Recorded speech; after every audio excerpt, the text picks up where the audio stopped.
Selamünaleyküm arkadaşlar. Bugün nasılsınız? İyi misiniz? İnşallah iyisinizdir. Bugünkü videomuzun konusu notebook, dizüstü bilgisayarların soğutucularındaki ses sorununu gidermek. Genelde ses sorunu soğutucu pervanelerindeki yağların kurumasından dolayı, sürtünmeden dolayı çıkan sestir. Bu sürtünmeleri minimum hale getirmek için ya da yok etmek için yağlamamız gerekiyor. Burada gördüğünüz pervanenin 5 tane pervanesi var. Ortadaki çalıştığı zaman ses çıkartıyor. Onu yağlamak için şimdi bu soğutucuyu sökmek gerekiyor. Sökme işlemine başlayalım. Arkasını çeviriyoruz ve vidaları sökmeye başlıyoruz.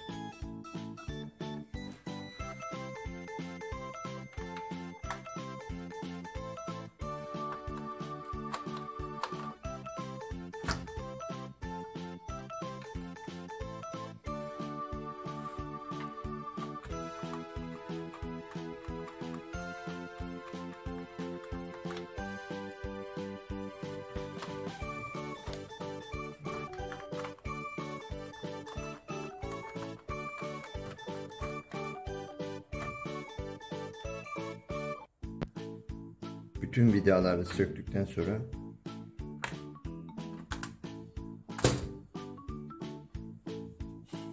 soğutucumuzun içini açıyoruz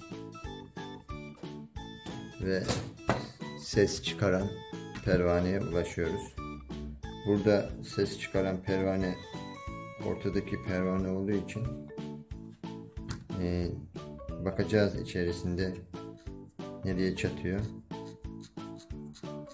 Görüyorsunuz, halen daha ses çıkartıyor.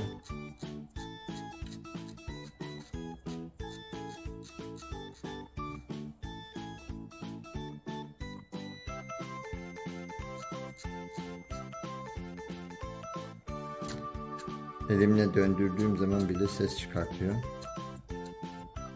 Bunun motor kısmına bakacağız. Yanlardan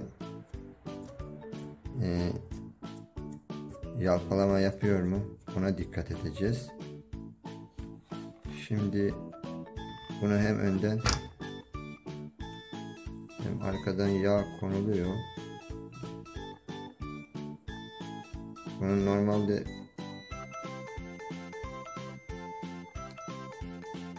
içini de açmayabilirdim ama burada görüyorsunuz, dışarıdan da vidaları var. Bunu bir açalım. Gördüğünüz gibi 2 tane vidası var. Bunun ikisini de çıkartıyorum ki altındaki motor kısmının bilyelerine ulaşalım diye. Gördüğünüz gibi pervane düştü. Pervane düştü ve yağlanacak bölüm ortaya çıktı. Arkadaşlar, yağlanacak bölüm burası.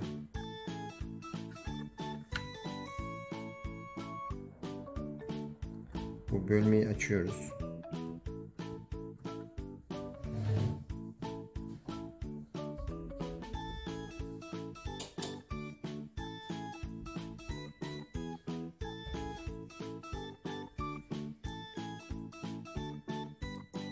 Burada bir bant var. Bant, yağ döktüğümüz zaman yağın fazlası dışarıya akmasın diye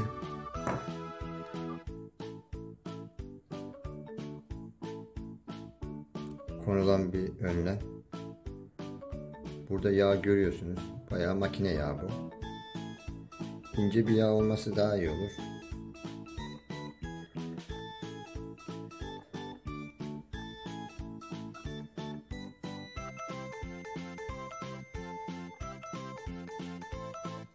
Buradan alıyoruz yağı ve buraya akıtıyoruz.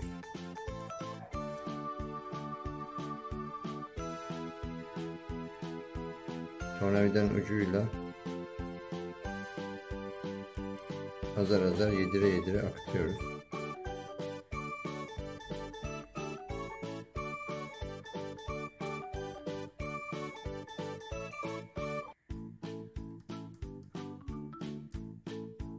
Fazla değil. Yeterince zaten oradaki yuvarlak silindir yağı kendisine çekecektir. Bu kadar yeter.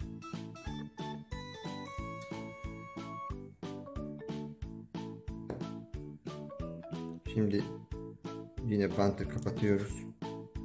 Yağ akmasın diye.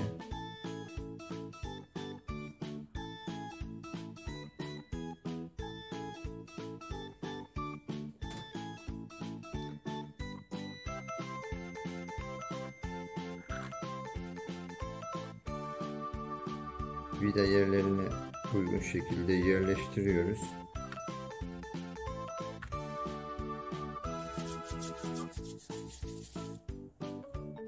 Ve kapatıyoruz. Vidalarını monte ediyoruz.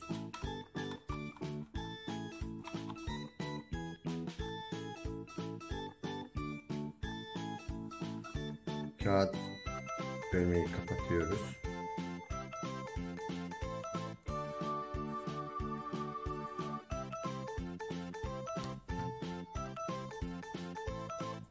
Gördüğünüz gibi arkadaşlar, şu anda hiçbir ses çıkmıyor.